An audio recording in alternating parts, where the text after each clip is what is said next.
ברוך אתה ה' אלוהינו מלך העולם, שהכל נהיה בדברו. Have you been to a Jewish wedding? Any wedding, I think, is a very joyous occasion. There's a groom, there's a bride, both full of hopes and dreams, love.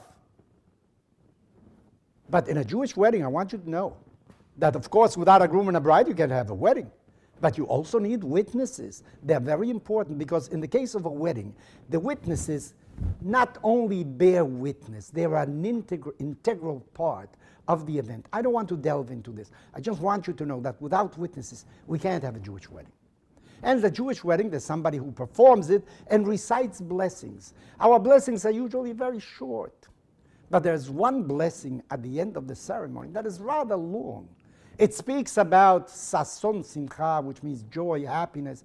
And of course, it's very happy. There's music, there's song. There are parents who are extremely happy because they see their son or their daughter establishing a new home. But that blessing includes 4 words that I'd like to delve upon according to what the Gaon of Vilna said. Those words are ahava, love, achva, fraternity, shalom, peace, and re'ut, which means friendship. What are those words? Of course, there's love. You need love in a wedding.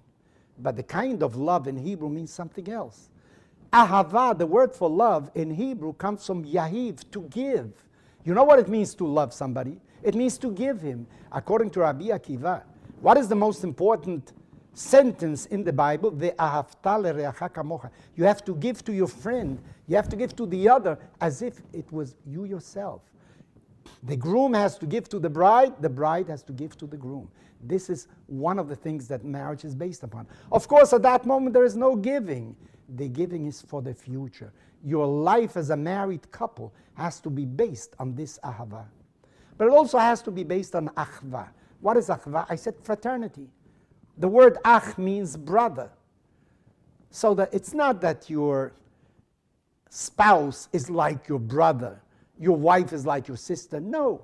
Rabbi Stephen Weil explained this in the following way. He says, you know, the relationship between parents and children is very important, of course, but they're not contemporaries, because a time will come when the children will no longer have young parents. The parents will be very old, and the time will come when they will no longer be in this world, and they won't have the support of those parents. And when you think about children, children won't have you forever. It's a relationship that is very important, very strong, but a time comes when it disappears. However, when it comes to filial relationship between brother and brother, brother and sister, sister and sister, they're usually contemporaries. They're a couple of years of difference. They have the same aspirations. They have the same dreams. They have the same background.